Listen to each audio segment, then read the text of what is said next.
Hello, welcome once again to Live from the Lily Pad. I'm your host for the evening, the Church Warden, aka the Walker, coming to you live from the Lily Pad here at the epicenter of the multiverse on Homebrew RP, putting my face in your interwebs once again. Ladies and gentlemen, welcome. If you're joining us right now or joining us later, it's all the same to me. I don't mind either way. Just happy to have you.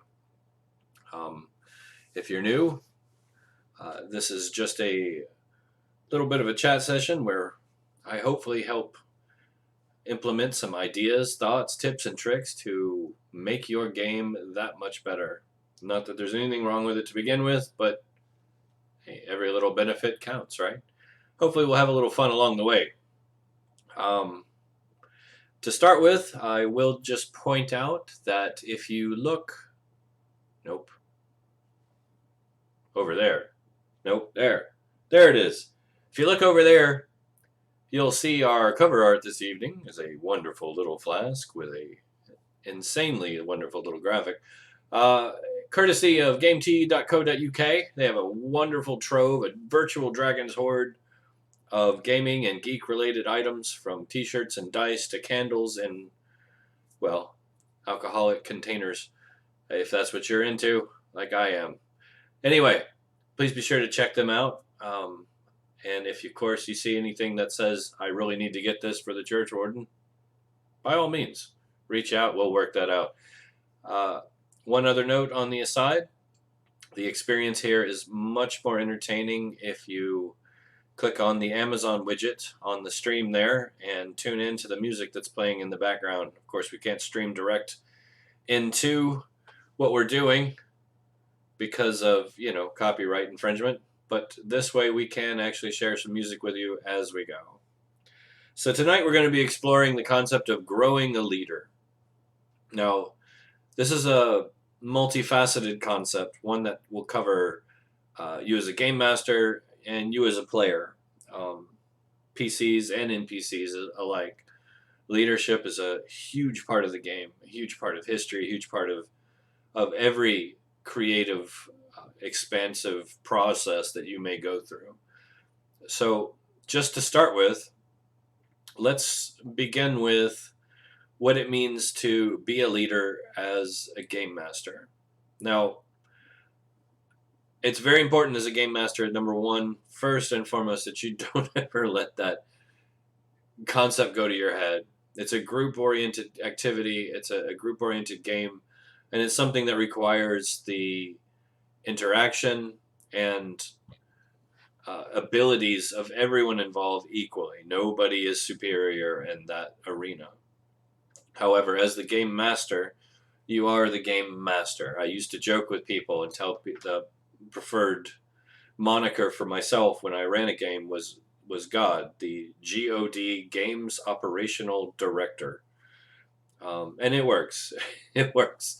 But the main thing with that is that you are either creating or facilitating the world that the adventure, the game, the narrative is taking place in. Therefore, you have to maintain a rule of law. You have to maintain a certain degree of leadership in that regard, because you are responsible for that. So it's not a privilege, it is a responsibility to do this. It's not the most fun part of the job. Certainly sometimes the most taxing part of it, but at the end of the day, I do really feel it's one of the most rewarding. So I've got a few tips I've put together here to kind of help you as a game master be just that, be the leader, so to speak. So one of the first things I'd like to cover, as far as I think just some key bullet points as a game master that you should always be very well aware of when you're running your games, first and foremost, is honesty. It's imperative that you kind of remain this bulwark of integrity as the game master. Your players trust you to play fair and according to the rules. They, even more than that, trust that you will adhere to your word when it comes to matters of personal interaction, scheduling, future obligations, that type of stuff.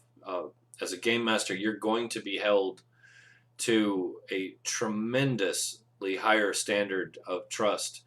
And as such, breaches of that trust will sour your game for everyone involved.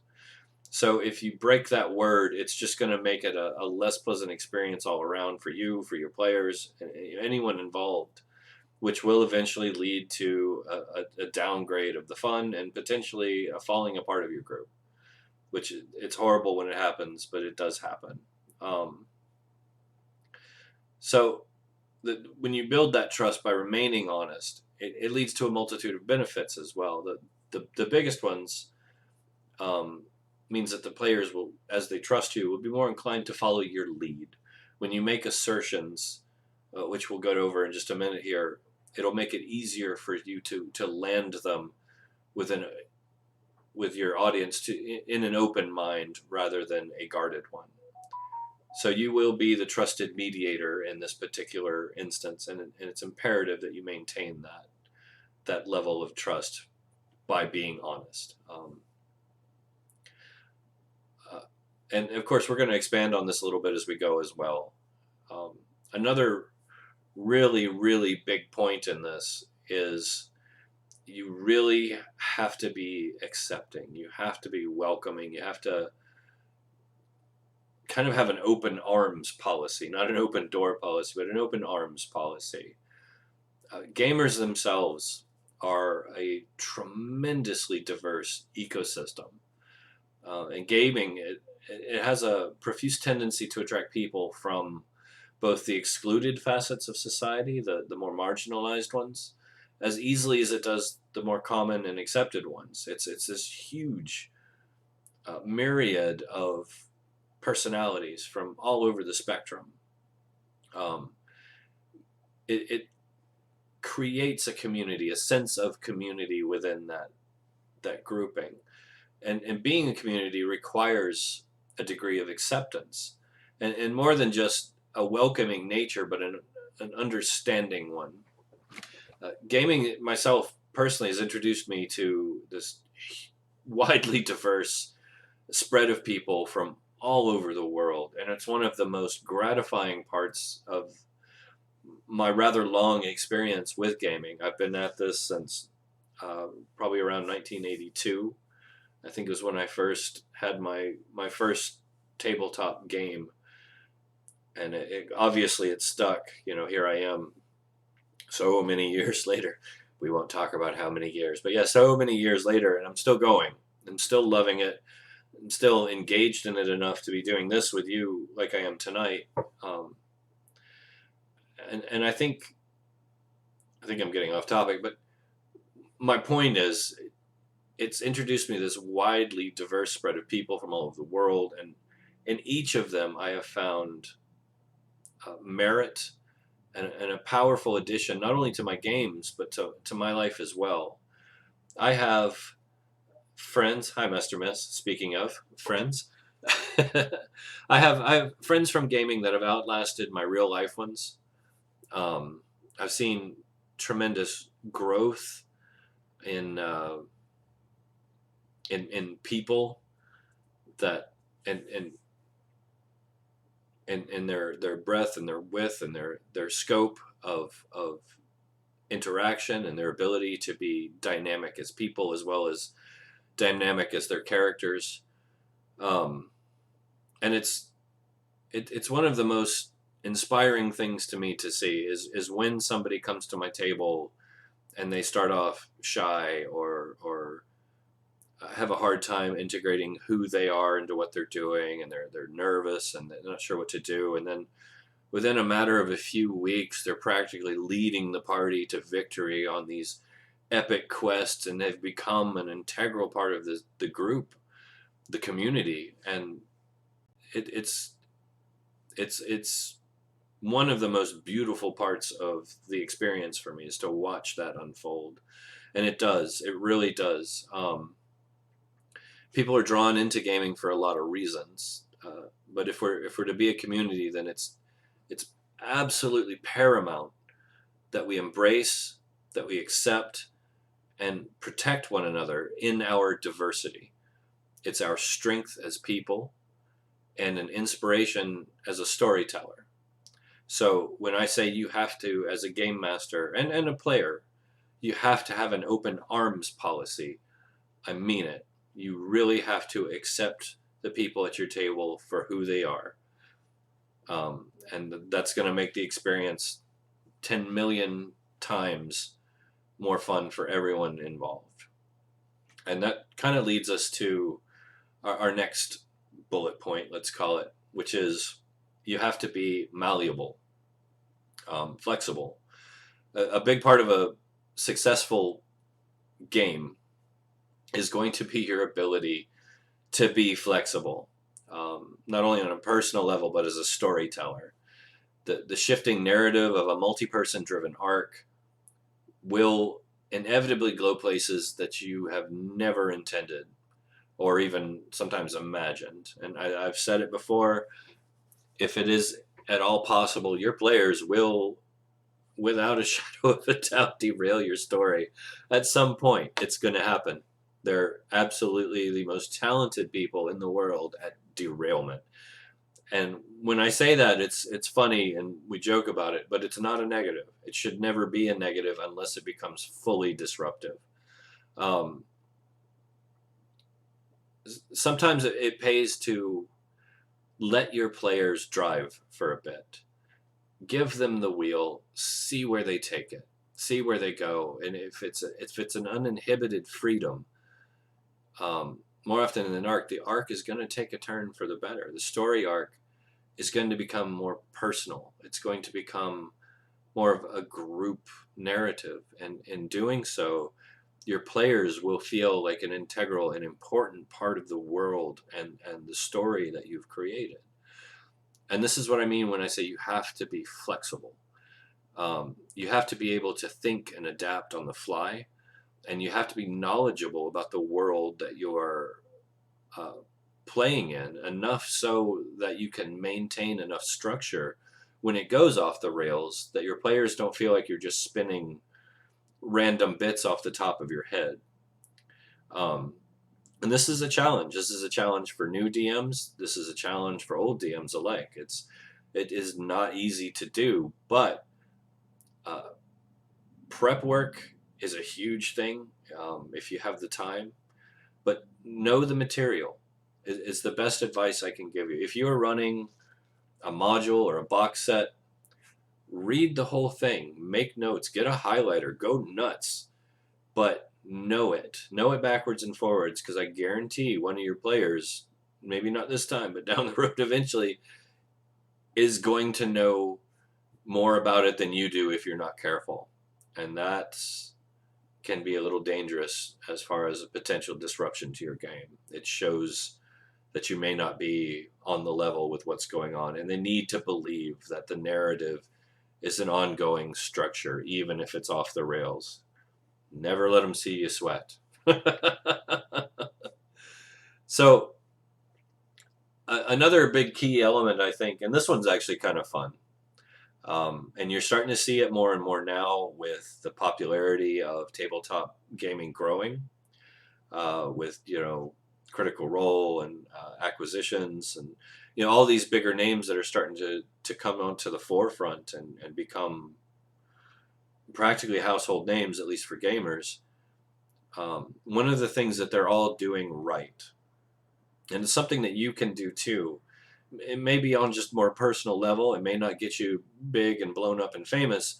It doesn't matter. We're playing the game to have fun, and this is one of the ways that you can make it fun and memorable. And that is, let's just call it branding. Put your own little bit of you into it. It's your game. It's your world. It's your vision, your personality. Make it unique to you. Uh, Being who you are, bring that into it. Let your signature be the unique way that you make the game fun and engaging. I mean, gamers are stereotypically viewed as shy or outspoken. Going way back, this is a realm in which we can all shine. This uh, fantasy realm. I mean, within this, I mean, gone are the inhibiting real life complexities. They're replaced instead with the shield of fantasy and storytelling. You don't have to be afraid to be who you are in this realm. You can show your players that face of your real personality within each of you. Game masters and players alike is the potential to be a Tolkien or a Gygax, and never shortchange what you have inside of you as a player, as a game master, as anything, because that potential is there. Tolkien didn't set out to be a Tolkien. Gygax didn't set out to be a Gygax. None of these people had it in their head that, oh, this is my brand, and this is, they were just being themselves. I think even in the case of people like Matt Mercer, who is of course the big name in dungeon mastering right now, when he started out, I really do believe it was him and a group of friends playing some D&D, and hey, let's put it on the internet. They were having fun, and they put themselves into it, and they put their unique personalities and unique skill sets into it. And that's what led to them becoming what they are now, this juggernaut within the community. And once again, I'm just going to reiterate it because I cannot say it enough, and I cannot harp on the importance of it enough. Each of you has this in you. Please don't be afraid to bring it out. Because if you're at my game or at a homebrew RP game in general, or if I'm watching your game, and I do watch a lot of games on Twitch and YouTube and whatnot, show it to me. I want to see it. It warms my hackles, my cold old dead hackles, to see this actualized in practice and in play. So please, don't be afraid to do this. Let her rip. Let it out. And that actually leads kind of to this next point. And this is probably the absolute hardest point as a game master, and this is assertiveness. Unfortunately, there's going to come a time within your narrative, rules or social interactions will endure a certain degree of contention. Arguments are going to happen, disagreements are going to happen, and it's not uncommon. And as a game master, part of your role is to be able to make the hard call, to assert the final decision if need be.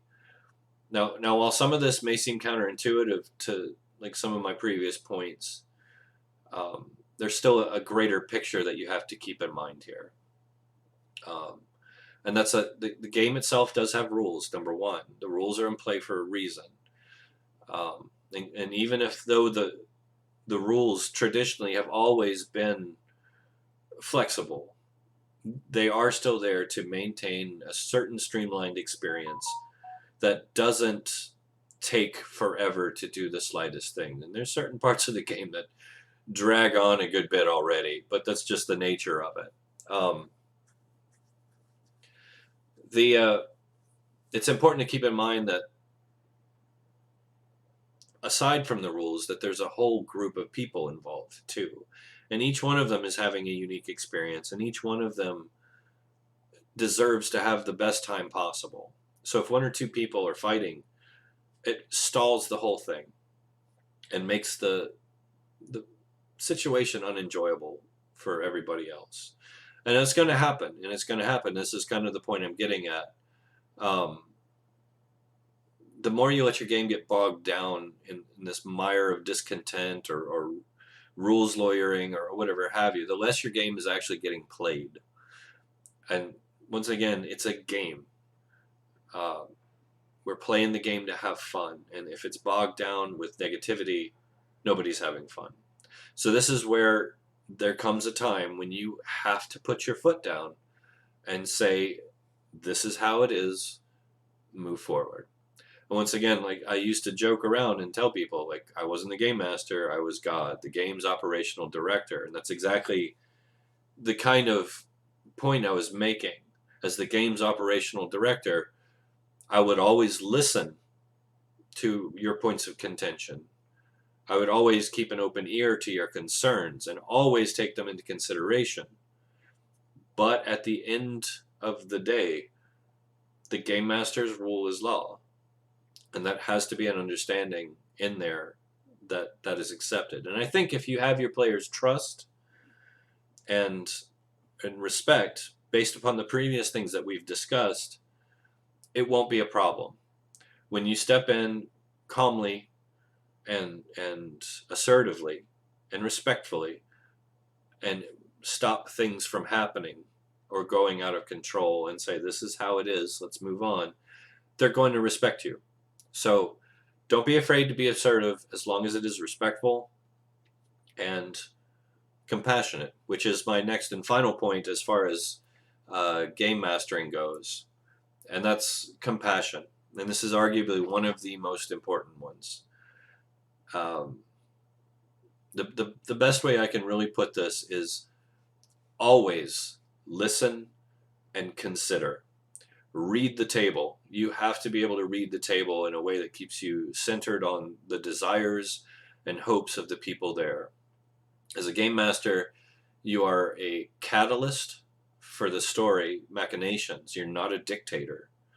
The job of a successful game master is to perpetuate the environment of the players and create a fantastical space in which they can grow and thrive and explore. You're the host for a conceptual storytelling event that is meant to be on all levels entertainment.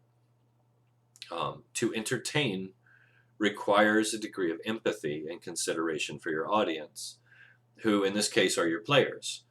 So when they have concerns, listen, carefully consider all their criticisms. Really take them in. Don't take them to heart, but take them in. Consider what's being said, not how it's being said. And ask yourself, can I apply this to what's going on without damaging the overall experience for everyone? And if you can, try it. If it doesn't work, it doesn't work. If it does, then maybe you have learned something. And none of us are beyond learning. So be compassionate, be assertive, remember your branding, be flexible, have an open arms policy, and be honest. And I really think that your games are going to go fantastically if you could just keep those points in mind, always. Um, so I've kind of gone on about this a little longer probably than I intended. It's a fun topic, and I think it's an important one, especially if there's any newer game masters out there, or even older ones that maybe have gotten a little set in their ways, or have just been approaching this from a different angle. I hope this will help someone out there. I do. Um, Now, just to touch on the concept of building or growing a leader as a PC or NPC, because I did want to get into that a little bit, and we have a little time before we'll swap over to our city building exercise. Now, leadership within the PCs is not really something you can set easily. Generally, leadership is something that happens very organically within your party of players. A leader will rise up out of their ranks. Someone will gain the rest of the party's respect, or they will look up to, and it will just evolve over time. If they see them make enough of the right choices and direct the party in a positive way, people are going to put their trust in that player, and a leader can rise up. However, once again, as a game master, you may run into situations where your party is just barely barreling through an adventure, and it's like a rudderless ship. They're just flopping around and can't seem to find a mutual direction. Now, this is a huge challenge as a game master to navigate when things get like this. But I think there are some things, some little tricks you can throw out there that maybe will help spur them in the right direction. Character backstories are a real easy one to utilize. If you look through your character's backstory, chances are one of them has something that could potentially be used to push them into a leadership role. whether they like it or not. Sometimes the storyline's narrative can be used. An NPC might select this person as part of the story and push them to the forefront and say, "You're in charge. You have to make sure these people get through A, B, C, and D to succeed." Um, and then you have the unwilling hero, the unwilling leader. And sometimes an unwilling leaders honestly are the best ones because they don't want it. It's not a power struggle. They're more willing to listen to their party and take the advice of the party, and it becomes more of a council than a dictator, or a defined leader. Either way, there should always be the opportunity for you to let the players grow into that. And as a PC, you shouldn't be afraid to throw your hat in that ring. Um, like the old trope says, if you want to lead, first you have to learn to follow. And if you are a gamer, chances are you've been in a party where you weren't the leader. Um, and in that case, pay attention to those who are leading. Watch how they approach situations. Watch how they handle troublesome party members or situations that seem very dire, even. Watch closely and learn from it. It's like playing chess, and one of the wonders of playing chess is even when you lose, you win because you can learn from the strategies your opponent uses against you. And gaming is in every aspect is like that. So don't be afraid to fail. If you want to be a leader as a PC, step up, take the reins, give it a try. I guarantee if it's not working, your party will let you know, or you'll just, wipe. Wiping at least once is a rite of passage. It's highly recommended. It can be cathartic. I'm joking. Well, I mean, it's probably going to happen at some point, but don't encourage it. Uh, as far as NPCs, um, I really think that looking into historical references for NPC leaders is a really powerful tool. Um, there have been throughout history some really great leaders, and I think one of the key elements historically that sets a lot of really great leaders apart, one that can be utilized very well in a role play environment, is oratory. The skill of speaking, speech making.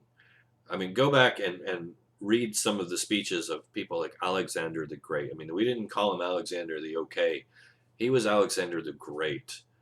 I mean, he conquered most of the known world, and he did so in such a unique fashion that even when his own troops mutinied against him at one point, all it took was a speech.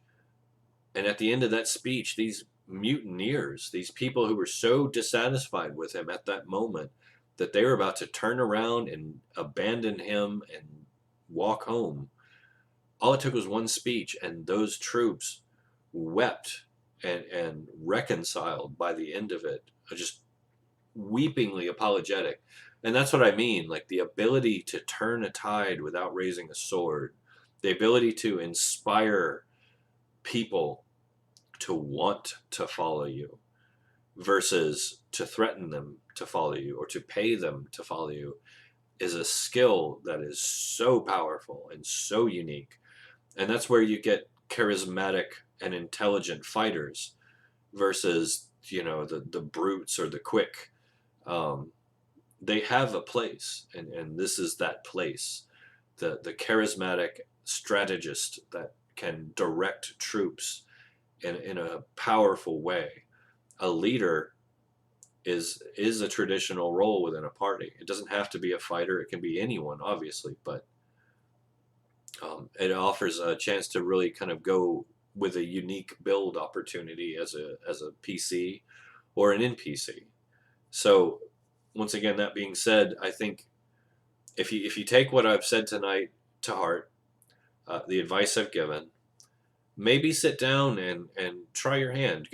Get into a character generator or an NPC generator and build a leader, build a story around them, build some experiences, fictional. They don't have to even tie into anything, but just as a practice, see what you can come up with. And like I said, take a look at some of these uh, great leaders from history. I really think that you can learn a lot from that. There's a lot of material out there if you're willing to search for it. So, without too much further ado, we've reached about the half point of tonight's stream. Let's get back into building Silver Falls, shall we? Well, what I wanted to do tonight was I really wanted to take a moment, based upon the subject that we're going over, and kind of flesh out our leaders. Now, we've spoken about, thanks to Master Miss and some of the information that have come in from elsewhere as well. We've kind of determined who, for instance, our leader of the Burnt Crows is. We know that he is a Shanakesian. We know that he has skill as a benevolent, which in our world is a healer, more of a physician style healer.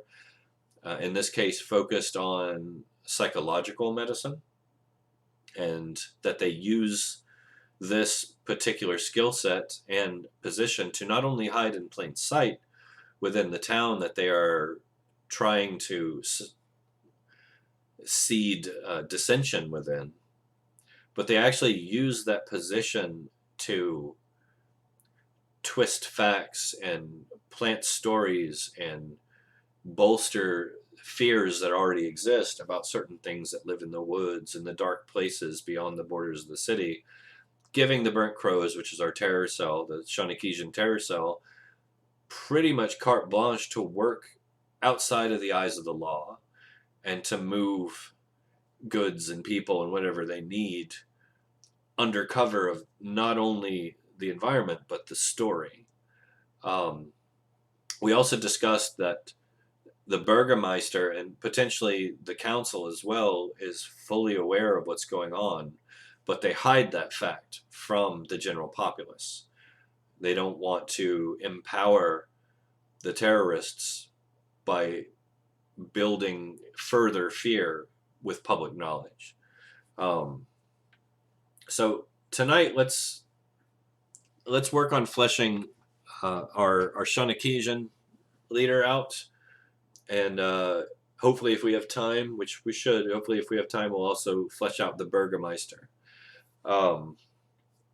So, first and foremost, and because we have not given him one, we need to give our Shanakesian leader a name. Now, generally, the Shanakesians are loosely based on Scandinavian and Norse and Gaelic culture as far as naming convention. Doesn't mean we have to adhere to it strictly. But if any of you guys out there listening have any ideas, now would be the time if you want to throw anything out there, and we'll treat it like spaghetti and see what sticks. But it's always good to start with a name. I will give you just a second. Let's see what you came up with there.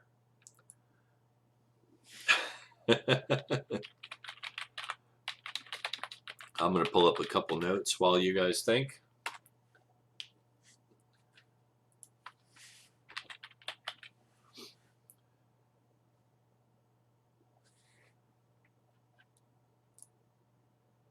Anything? No? Okay.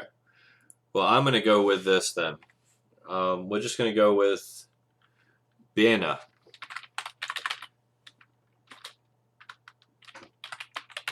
Bienafane. There we go. That's a good name. So Bienafane will be the leader of the Crows. We know that they are benevolent, at least on some degree. This could allow some type of multi-classing should we need, and it's something that's just recently been discussed within the realms of our homebrew world is the potential for multi-classing. But pull that up so everyone can see it there. Uh, Now, Bienafane, we know, has to have some degree of empathy, at least for his own people. Um, Once again, to quickly go over the little bit of the history there, the Shanakesians were nearly wiped out by the Bechtlerite Empire, the human empire.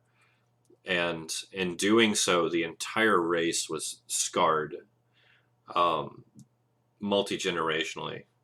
Thank you, Master Mess.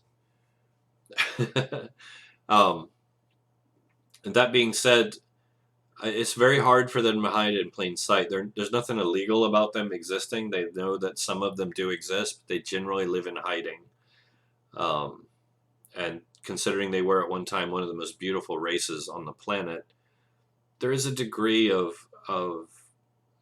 almost shame. So they tend to wear their hair long or wear masks or voluminous hoods to hide the scarring on their faces so that people don't notice them. Now, obviously, there's other ways to do this, makeup, that type of thing. So let's say that Bienafane here is, in order to blend in with society a little bit more, let's say Bienafane is actually a bit of a makeup artist. So we know we're going to give him some sort of disguise skills. And they're probably going to be pretty decent if he's using them on a day-to-day basis. Now, it's nothing he's hiding who he is with, just hiding the marks that show what he is. So we know he's got disguise skills. In order to be a benevolent, he would have had to go through training. So he's educated, most likely with a Becht education at that, because they're the ones that handle most of the education within the realm. So we know he's educated. We know he's got some great disguise skills. We know he has a great degree of empathy towards his people. And this could even spell out to anyone that he deems innocent. Maybe he's got a quirk or two that keeps him from harming innocents. So he will not harm innocents. Ooh, if I can spell it. Will not harm innocents. And this could be children or the invalid or the elderly or the starving. He's probably got a soft spot for people who suffer because he understands on a fundamental level what that is. Having your entire culture, most of your race and your history just wiped off the planet in one night would breed a little bit of that, I think, psychologically. Now, what makes Brenna such a powerful leader? Why are the Burnt Crows brave enough to follow him into this potentially lethally dangerous endeavor? What qualities has he shown? Is he a strategist? Is he a great orator? Is he just supremely charismatic? Has he paid them? Are they mercenaries? What would probably be our best bet for this? Me personally, I'm leaning towards a little bit more of a charismatic and understanding leader. When I think of him in my head, I'm picturing more of a leader who leads by example and who has gained the trust of the people that follow him on such a level that they are loyal to the extreme. Because they are extremists, they're fundamentalists in their beliefs, in the sense that they are attempting to undermine the society that pretty much destroyed theirs. and this is over 100 years after that event. So they're doing what they can, little guerrilla tactics, hit and runs, subversion, uh, damaging what they can. I guess the ideal is if they do enough little damage to their big target over time, it'll erode away enough of the foundation that a final push can be made. So that's a lot there. So we'll say loyalty is gained through empathy and charisma. So his followers are extremely loyal. Spelling's not my friend tonight, but it was off screen so you couldn't see it. There we go. So his followers are extremely loyal, and of course, probably emboldened by the fact that there is a lycanthrope on their team. We spoke about that last time too. That Corky, the former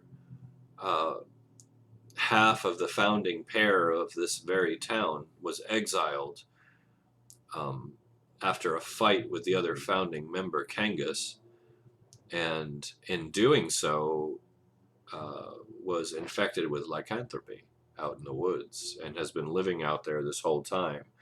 Him having a certain degree of hatred for the town he helped found, the people that lived there, and the townies that ran him out, despite the fact he was actually kind of in the right in the altercation that led to his exile, has sidled up with the burnt crows. So we'll say that they are emboldened by Corky, the lycanthrope. So they're emboldened by Corky, the lycanthrope, which of course adds another degree. Like they feel confident in what they're doing because we have this otherworldly creature on our side that's virtually indestructible and immortal. And I think that's actually a really good plot point, a good hook, depending on what side of this engagement our players, should they ever visit this town, decide to get onto. Because it's one thing to deal with an entire terrorist organization living in the underside of the town and out in the outskirts in the woods, but it's a whole nother to have to deal with a werewolf as well. So we have that. So we're kind of starting to flesh out our leader here, and what pushes him. There's other little things that you should probably get into, like does Bren Fane have a family in town? Has he married? Does he have children, or is he a lonely bachelor? Now, granted, the lonely bachelor seems the more obvious choice, but he could, on the one hand, have a Shanakesian wife living out in a little hidden settlement somewhere. Could even have children there, or he could have married a Becht woman as just a strictly cover. Maybe he doesn't even like her at all. It's just strictly cover, and he's just playing the long game. And truth be told, I kind of like that because I think it adds a really unique role play opportunity. If anyone ever delves into this person, I like the sham marriage as a cover to a Becht woman who he secretly just loathes, but he has to play the game with her to maintain his position within the society that he's hiding in. I like that. I think we're going to go with that. Let's go with the sham marriage. A Becht woman secretly hates her, but must maintain to keep his position. So once again, I think this adds another interesting layer into what we've built here. And you know what would make this even more interesting is if this sham marriage, if this wife was actually one of the members of the council. Oh, see, now this is getting dark and interesting. So he actually managed to sidle in, schmooze, and the Shawneesians are still very charismatic. It's one of their racial traits and abilities to be charismatic and charming. So he used that to schmooze one of the members of the council to get a line in. So he's that much closer to the core of his enemy and that much closer to danger the whole time. I do have a very important question about this sham marriage in a second, though. But we'll get to that. So, now the obvious easy one would be to say that the benevolent member of the council would be the easiest, but that almost seems too easy. I think if we were to make the head of security his spouse, yeah, I think if we were to make the head of security his spouse, that dynamic, that subterfuge would just be really impactful. I think that would be a really powerful storytelling dynamic right there. So, yeah, I think we're going to go with that.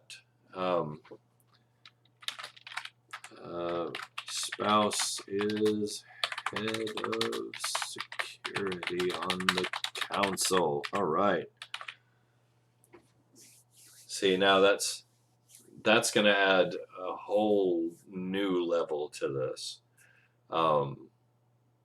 That way, he's always got an ear to the ground as far as what's going on. He's always kind of in the know, letting his burnt crows stay one step ahead of the authority of the village and the town. And if reinforcements or home office or the bigger cities start sending special investigators, he'll know in advance, that type of thing.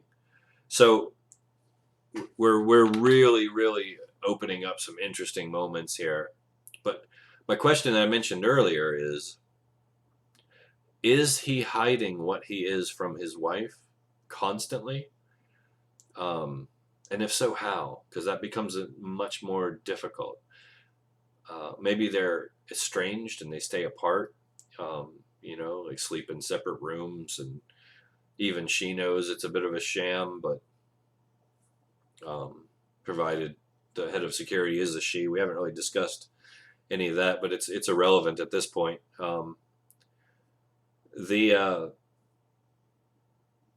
I think now that would be the easier way to go. And of course, within a fantasy realm, you've always got the Deus Ex Machina of magic.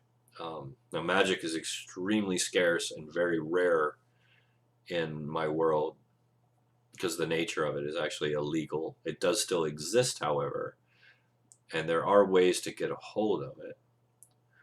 So I think in this particular instance, it might be easier to introduce a very rare, very hard to procure magic item, a ring or amulet or something of that nature that offers a disguise capability, like a hat of disguise type.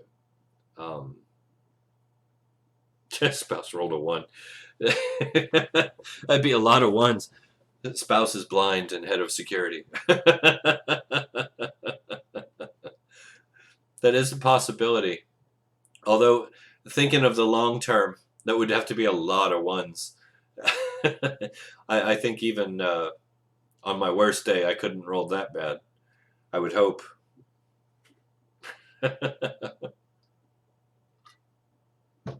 Now, since the burnt crows are living on the fringes of society anyway, and the Becht are the biggest proponents for keeping magic pushed down and keeping it out of public hands, in a way, it would almost be just a little extra uh, biting of the thumb to the authorities that they're trying to undermine to have and use a magic item regularly. And I think I'm kind of partial to that. Um, and I'm kind of maybe, I don't know. I think I'd probably go with like a ring, something that could be on all the time. Um, yeah, let's go with that. Let's go with the uses a ring to maintain disguise. Um, magic ring. Oof, these guys, my spelling is terrible tonight. Now that opens up a whole nother danger for our intrepid Shunakesian here too, and that is if and when the Wraith Guard, who are like a special force designed to find, seek out, and destroy magic and bring those to justice who use it, roll into town, he's going to have to find a good excuse to disappear or spend that day relying specifically on just his disguise skill. I was actually thinking that, Master Myths. I was thinking that uh, an enchanted wedding ring would actually be a really nice little flavor touch. I think that's a great idea. Let me just add that to the note here. We'll use it as the wedding ring. And you know what would be nice is if the constant use of this had some sort of negative side effect. Just because everything in our world has been kind of tainted on some level. And most of the magic that exists predates the cataclysmic events that led to the state of the world. So it would have been there just seeping in the negative energy of the realm all this time, twisting it a little bit and turning it slightly darker than it once was. So I wouldn't mind coming up with some sort of negative side effect that he has to endure. Um, and it could be something minor, just flavor. Like as long as he's wearing the ring, food and drink has no flavor. Um, Everything is just unenjoyable and bland. And since he has to maintain the ring constantly, the only time he gets to actually taste food, for instance, is when he's out at the camps in the forest with his fellow Shunakesians, and most of what they're cooking is just whatever scrub they could catch in the underbrush, unseasoned meats and uh, kind of bland herb soup. So he just never gets to taste anything flavorful, kind of robbing him of the one benefit he should have of being in town. Of course, we could always go even a little darker. The longer he has it on, the more it drains some aspect of his being to power the ring. And he has to disappear from time to time to recharge, uh, to take the ring off and recharge. Which that actually might be a good one. Let's say because we don't want it to be too drastic, obviously. But let's say for every day he wears the ring, it temporarily removes a hit point. Um, and, before it gets too low, he's got to disappear and take the ring off somewhere safe and just rest for a full day to recharge. And then it starts all over again. I kind of like that idea. Yeah. Oof.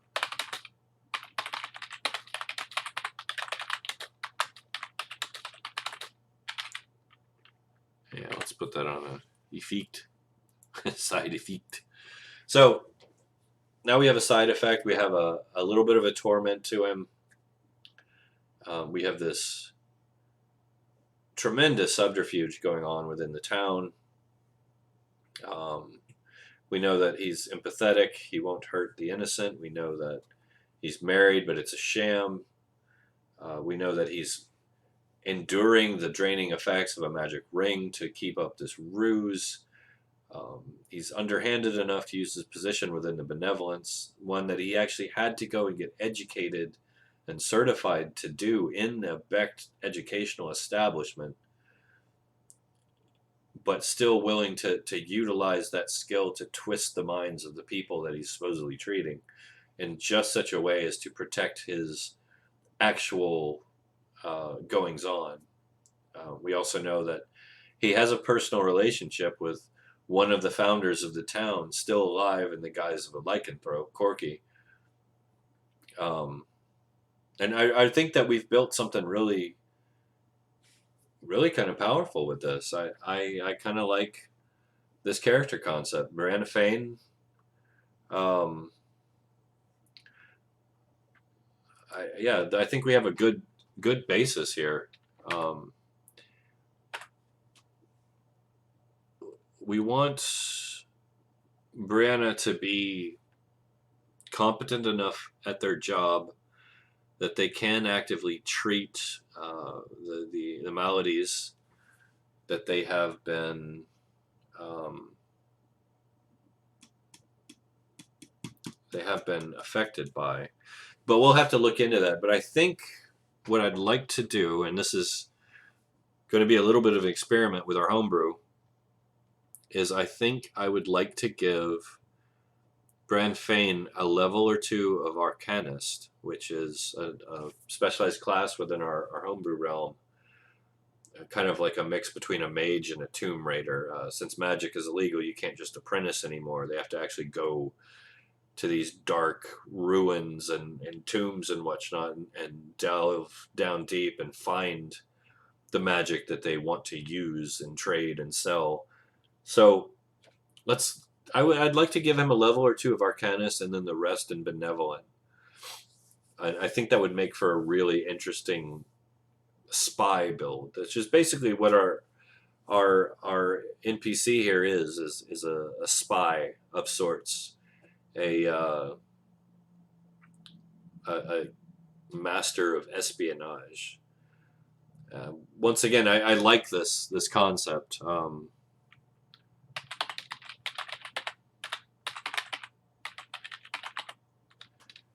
We'll have to do the math. I'll do that on the side because me sitting here rolling dice and doing math on the stream is probably not going to be the most entertaining thing in the world. But I think this will allow me to build something up and kind of experiment with it when it's not going to be watched and boring. And then next time we come together next week, we'll take a look and see how the actual stats look.